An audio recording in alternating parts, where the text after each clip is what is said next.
Vice Chancellor, Senior Academic Staff for the University of Professional Studies, other staff, students, our very dear deans, distinguished ladies and gentlemen. As the admission of this university closed, because I want to apply as a student.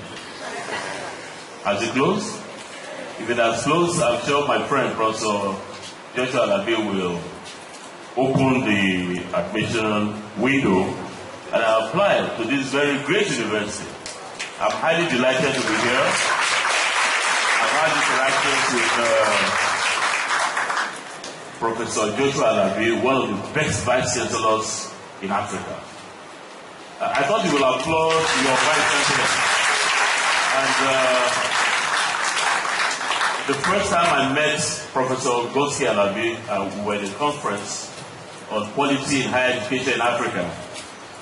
I was sitting somewhere and I heard this woman speak. And I said to the people, is this Michelle Obama? I mean, her eloquence is just unbeatable. I'm so delighted to be here in their domain and happy to share with you a few thoughts on ranking, university ranking in Africa. The next couple of minutes, what am I going to be doing? I'm going to give you a brief overview of ranking universities in Africa, and then I will look at the emergence of what we call the African Quality Rating Mechanism. That is a big boy in town now for Africa. And then I will give you the findings of the study which we conducted in the last couple of months on the perception of vice chancellors, of university scholars, of students on ranking, global ranking, national ranking. And then I will put a telescope on, or maybe look at the crystal ball and project what the ranking terrain in Africa will look like in the coming years. I can see two kingdoms in ranking. I can see those who love ranking. The suffix "phil" means love. So that's how you get the Rankingphiliacs. Those who love ranking. Those who love ranking are those who are well ranked on league tables. And are those who are doing their best, to maintain good standing on such league tables. And they are ever eager to showcase, to announce in the university brochure during convocation ceremonies that the university is well ranked. I'll give you an anecdote as I proceed. And they also have well-entrenched quality culture in their universities. On the other side, the other kingdom, you have what we call the ranking phobics. They hate ranking. They do hate ranking. Why do they hate ranking? They do because they are usually poorly ranked on league tables. And forever and a day, they are always faulting this ranking table, this ranking thing is bad, is very bad. And what are they doing? They are looking for ranking schemes that will rank them quite high. So those are the two kingdoms that we have. Now let me progress to narrate how ranking started in Africa and then where we are at the moment. Tunisia was the first to rank universities in the early 2000s. By 2001, Nigeria jumped on the bandwagon. What happened in 2001 was that Nigeria was paying back its debt. So we had very little money to fund education, especially university education, for 2001 to 2004. So I went to the president and I said, Mr. President of Nigeria, I need more money. I was the executive secretary of the National Universities Commission. I was in charge of funding universities, paying salaries, giving them money to put up buildings, and giving them money to run their programs. He said, sorry, Mr. Executive Secretary, I don't have much. This is what I have. So why then do I apply the funds to the different universities? And then I have to come up with a scheme that I believe will be acceptable to them. I invited the vice chancellor. The vice chancellor says, now, I'm going to start a ranking scheme in Nigeria. And you and I will have to agree on the indicators. After ranking, we will then differentially fund universities based on the ranking results. Of course, they agreed. And then we came up with the indicators for ranking. What did we come up with? We came up with a number of indicators. I normally don't like to read what I have on the screen because I expect that you should be able to read. But because of those that are at the back, I will just read a couple of them. Percentage of academic programs of the university with full accreditation status. Incidentally, by 2000, we had just concluded accreditation for all Nigerian universities. So what are the data of those with full accreditation, those with the term accreditation, and those with denied accreditation? And then compliance with carrying capacity of the university. Carrying capacity is defined as the maximum number of students that your university should enroll based on the resources that you have. Before I came into office, we had a university that had the carrying capacity of say 20,000 and only about 100 and something thousand. So, if you ask in Nigeria, what was the first thing I did? The first thing I did in Nigeria was to close all satellite campuses in the entire Nigerian university system because they were compromising quality. So we inserted that into the equation of the assessment. Proportion of academic staff at the professorial level and all of that. So we had all of these indicators, we all agreed, and then we didn't have any challenge at all with data.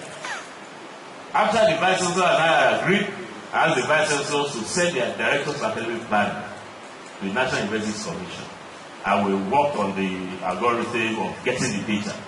So I asked them, go back to your universities and get the data. So they came back, but as soon as we started the workshop, it occurred to me that this will be coming up with some cooked data.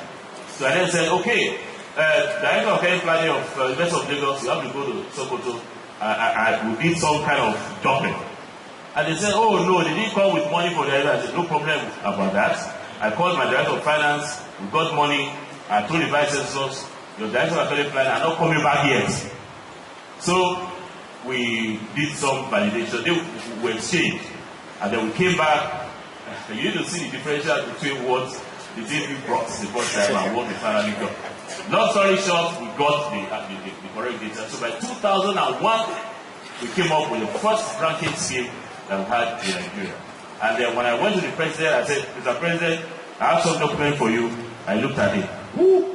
He jumped up for joy and he was quite delighted about it and he gave us support in thereafter. So we kept adding to this. You see, the indicators are not just cooked up by somebody. It was mutually agreed. First step is to invite the vice chancellors. I said, these are the indicators that we want. Do you agree? No. We want this? Yes. And so we come up with the indicators and then we collectively, walk through getting data for this. And so anytime I publish the results, no notice. Everybody is happy with it. I didn't just say, University of Ibadan, you're number one, this is number two. We publish for every discipline.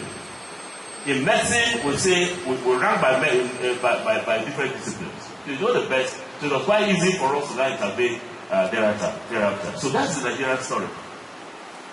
But we're trying to modify that slightly based on what is happening continent-wide. So in 2010, the African Union said, oh, no, we want to set up our own ranking scheme. No, we don't want to hear the word ranking. We want it to be rating. Okay, what's the difference between ranking and rating? Ranking is to say you are number one, number two, number three, number four, but rating is, you say, like hotels. 5-star, 4-star, 3-star. So there could very many in the 5-star category. Very many in the 1-star category. So you just have a very limited band in terms of dispersion. So African Union came up with this.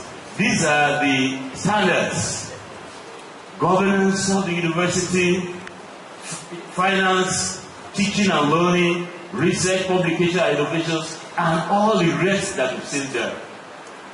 So, how does this work? This works by the university getting what we call the AQRM questionnaire. And then the university will then, program by program, will say, okay, for this, science laboratories, how do we rate the science laboratories in this university? Is it excellent? Is it good? Is it satisfactory? Is it insufficient? Or is it poor? So you rate yourself. At the end of it, the questionnaire came back to the African Union, and I told them, of what use is this? The university sits there in Nigeria and says, yes, I am excellent. So let's go and validate. So a scheme was set up whereby people now went to check these. And but funds are constraining implementation of that validation process. So the African Union is trying to make it like something that is obligatory, maybe mandatory or so, more or less, for the universities in Africa that are under the aegis of the Association of African Universities to adopt this African quality rating mechanism. Professor Goskalabi will recall that several workshops have been done to inform vice chancellors, inform all the operators of the universities about this. So between January and July this year, we decided that plural pronoun would be the consortium of researchers under the Global University Network for Innovation in Africa, GUNI Africa for short, that I serve as president. Say, look, let us inquire from the African higher education community. What are your views about ranking? And what suggestions will you have? So we have 33 vice chancellors in our sample, very well spread across the sub-regions in the continent, 45 teaching staff, 16 students, 12 university and all of that. So what do we ask them? We ask them about their perceptions of a number of issues that we found in the preliminary survey. Let's take what? The methodologies, there is a claim that the methodologies of these rankings, global rankings and so on, are transparent, and the process is inclusive for all universities in the world. About 40% of the vice chancellors, 30 of them, agree, so you can see that distribution there. Let's take number 3. That the indicators are too selective. The indicators are too selective, which puts African universities at a disadvantage. That was the crux of what the African Union based its decision to do its own, the AQRM. I've had to represent Africa on a number of ranking conferences, global ranking conferences. I have to say, yes, we in Africa, we are doing our own. Because we have, because we have you, this is item 2, item 3, excuse me. But you can see about over 70% of the vice chancellors say, yes, that's the thing. But let's look at number 4 very quickly. The weighting of the indicators is skewed in favor of what will elevate the scores of non-African universities. You can see that there's a strong belief in that too. Let me take a few of them. Let's take number 6. Because a number of the vice chancellors, some of the universities, as the previous presenter Frank mentioned, are familiar with the EU multi-rank. That Africans, like the Germans, should develop their rankings or grading schemes which take cognizance of local context. A large proportion of vice chancellors say yes, but very small number of the students they want that. And a small proportion to about a fifth of the teachers, of the scholars in the universities said they want to be ranking themselves, they want to do multi-rank and all of that rather than be part of the program thing. Number 8 is instructive also. African universities should take part in global ranking schemes to avoid the label of inferiority complex. In several discussions with African advisors, look, let's be part of this. Because they will say, we don't want to be part of it because we are inferior. So let's be part of it and let's do well on those indicators that will not do well, so that we can better run. But look at the data that we've got. Just about half of the advisors will agree, but most of the teachers, most of the scholars agree with this. Most of the students agree with this. Why run away from it? Let's be part of it. And there is no one ranking scheme that's the best. None. So use the one that suits your context. Use multi-rank if it suits you. Be part of website I don't like at all, and if it suits you, just use whatever you find that your Senate approves of. These are some others that the ranking, the global ranking facilitates global mobility of students and teachers. You can see many of those people, many of the sub-elements and sample agree with that. Now, we follow this. These are quantitative data. We follow this with qualitative. Ask a few vice chancellors.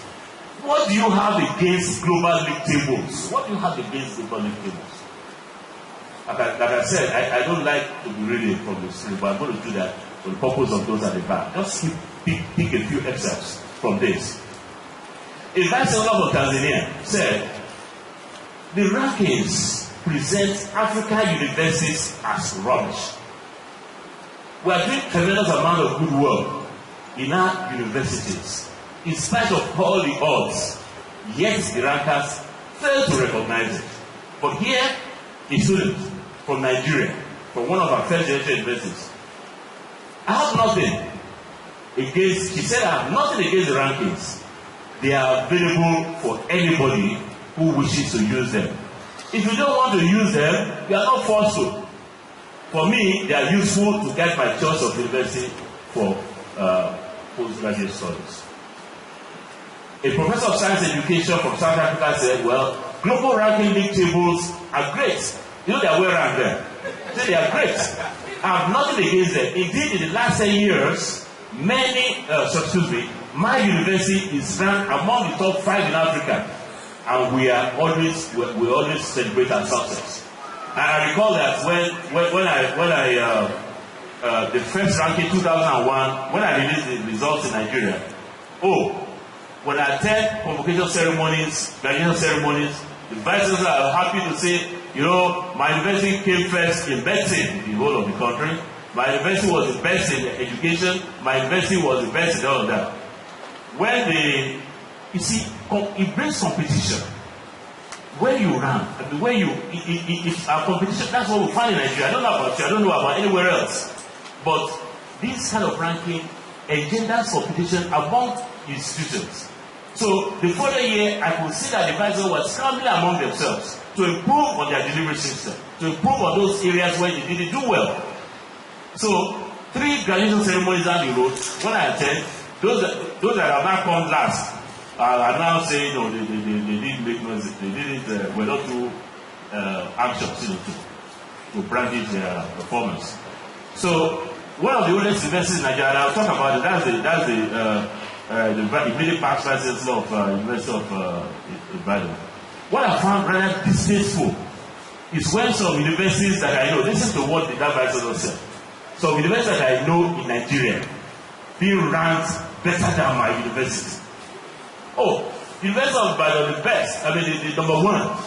So you now have some universities found a couple of years ago not being ranked on top. That's distasteful.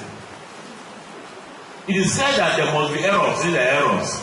But when the University of Ibadan is on top, no errors. But when there are errors there.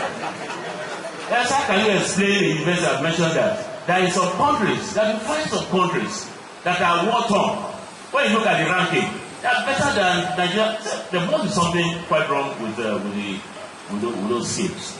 Now, so we ask them, what would you like the rankers to do differently? So what are they saying? The vice chancellor from the oldest university, what I mentioned, the rankers, according to them, sit somewhere in Europe and Asia and rank African universities based on criteria which favor them. So they should make the process more inclusive and less Eurocentric. They should include Africans in their teams who can share with them indicators which does not discriminate against the African context. A VC from Kenya said, for too long, the rankings have failed to recognize the changing landscape of higher education. Today, we have an increasing use of distance and open learning and all of that. Most, if not all, the ranking schemes fail to factor these recent developments into their methodology. This they must do to improve the relevance. So far I've given you a brief history. I have given you perspectives of where we are now, and I've giving you clips of reports from the study we just concluded. So what do I see as the future?